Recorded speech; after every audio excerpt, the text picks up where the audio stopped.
Me perguntou um amigo esses dias com quem o Caim casou. E eu parei por um instante e pensei, poxa, alguém casou e não me convidou. Eu fiquei um pouco chateado e eu não quis ficar por baixo. Eu falei, olha, desculpa, eu estava viajando, eu estava 6 meses fora, e eu cheguei agora, pode ser que o convite veio, eu não vi, eu não sei com quem ele casou. Ele ficou meio confuso, olhando para mim, achou que eu estava bagunçando com ele. E eu também fiquei pensando, Caim, quem que é Caim? Será que ele não está falando o nome da pessoa errada? Aí ele falou assim, desculpa, Jacob, eu estou falando do Caim da Bíblia. Com quem o Caim casou? Eu falei, desculpa, eu também não recebi convite de casamento dele. Então eu não sei com quem ele casou. Eu não sabia a resposta. Então eu peguei e dei uma de bobo. Brincadeira. A verdade é que Caim casou sim. Caim casou com os filhos de Adão e Eva, seus irmãos.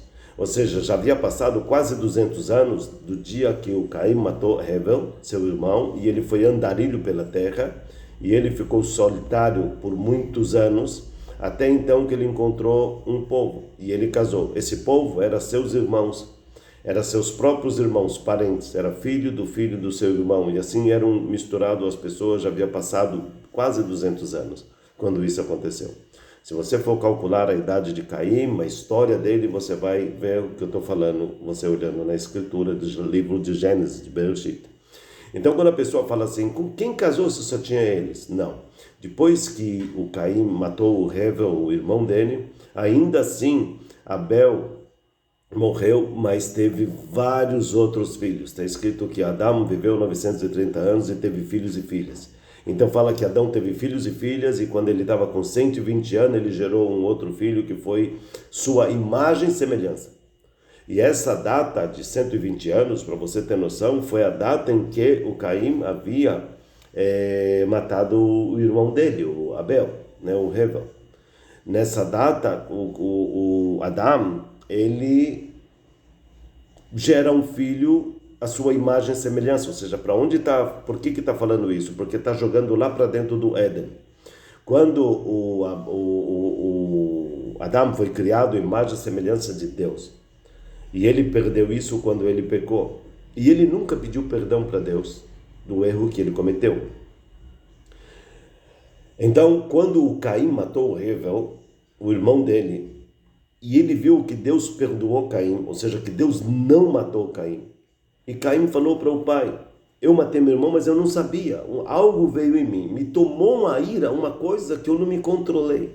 Deus havia falado para mim, e eu fui e matei meu irmão, e eu não entendia isso, eu não sei, eu o golpeei e eu o matei, mas eu não queria fazer isso e fiz, algo me tomou. Adão também sabia, entendia o que estava se passando.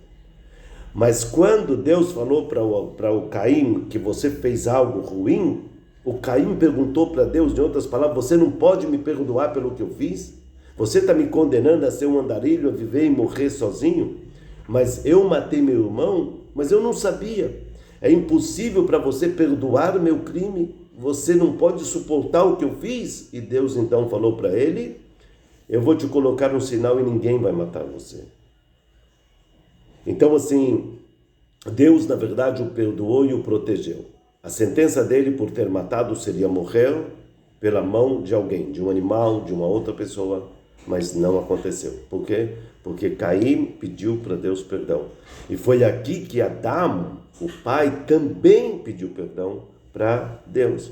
E foi aqui que começou a ele a ter a mesma imagem e semelhança. Ou seja, quando ele criou o filho que veio depois, está escrito, gerou um filho segundo a sua imagem e semelhança. Ou seja, remeteu para dentro do Éden no dia que ele foi criado. Assim, quando a gente pede perdão para Deus pelo mais bárbaro crime que a gente pode ter cometido, pelas coisas horríveis que a gente pode ter feito, Deus nos perdoa se a gente confessar o pecado e falar para Deus, por pior que seja, Ele sempre vai perdoar. Tá bom? Não morra em teu pecado, não sofra pelos teus erros. Há erros que a gente pode corrigir pedindo desculpa, confessando para Deus e pedindo perdão. Shalom, shalom.